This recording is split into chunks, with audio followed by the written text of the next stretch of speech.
बुलेटिनच्या सुरुवातीलाच बातमी आहे पावसासंदर्भात। राज्यात पावसाचा जोर वाढला आहे। मुख्यमंत्र्यांकडून जनतेला सतर्क राहण्याच्या सूचना देखील देण्यात आल्या आहेत। राज्यात अनेक ठिकाणी मुसळधार असा पाऊस पडतोय आणि याच पावसामुळे काही ठिकाणी पूरसदृश्य परिस्थितीही निर्माण होतीये, तर वाहतुकीवर परिणाम होतोय। रेल्वे सेवाही विस्कळीत झाली आणि याच अनुषंगाने मुख्यमंत्री एकनाथ शिंदे यांनी संपूर्ण राज्यातील जनतेला सतर्क राहण्याचा इशारा दिला आहे। राज्यात पावसाचा जोर वाढतोय, त्यामुळे संपूर्ण जनतेला मुख्यमंत्र्यांनी सतर्क राहण्याच्या सूचना दिल्या आहेत। गरज असेल तरच घराबाहेर पडा, अन्यथा घराबाहेर पडू नका, असं आवाहन प्रशासनाकडून केलं जात आहे। या संदर्भात अधिक माहिती जाणून घेऊयात। आमचे प्रतिनिधी अक्षय कुडकेलवर आपल्या सोबत आहेत। अक्षय, आपण पाहतोय राज्यात सकाळपासूनच मुसळधार पाऊस पडतोय आणि त्याच अनुषंगाने मुख्यमंत्र्यांकडून जनतेला सतर्कतेचा इशारा आहे।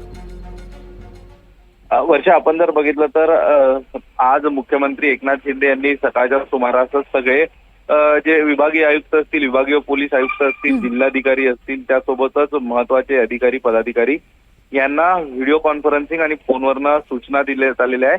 संपूर्ण राज्यामध्ये मोठ्या प्रमाणात पाऊस पडतोय आणि त्यामुळं कुठल्याही ठिकाणी जी आपत्तीची परिस्थिती उद्भवू शकते।